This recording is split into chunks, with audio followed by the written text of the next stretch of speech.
Thomas Aquinas, Summa Theologica, Episode 21. Unde et ibidem subeditur pluridrama suprasensum hominum ostensa sunt ibi. As Aquinas continues, he says, whence, or therefore also, in that same place ibidem, there is added, or it is added, subditur. Ibidem here is a reference to the Isaiah 44 passage, which he had just quoted a few paragraphs before. So therefore also in that same spot it is added, subditur. Of course, this is a third singular, present, indicative, and passive verb. So there is added what?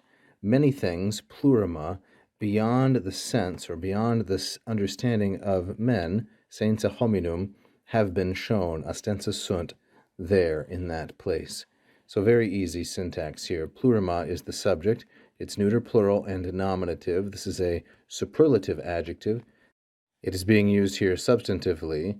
Plus pluris is the comparative, of course. Then this plurima is the subject of sunt, and ostensa is the predicate.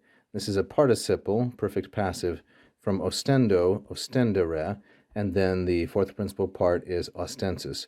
We can add the third in here, ostendi, like so, and then the fourth is ostensus, like so, ostensus, and So very many things, plurima, beyond the understanding of people, sensum hominum, have been displayed, ostensa sunt, there in that place. So we have sensum as the object of supra, and of course this is a masculine singular accusative. It's a fourth declension noun, sensus, sensus. Then we have hominum as a masculine plural, and it's a possessive genitive here, beyond the understanding or the sensation of men. Very many things have been shown. Thank you for watching. If you enjoyed the lesson, please press the like button. Don't forget to subscribe and leave a comment.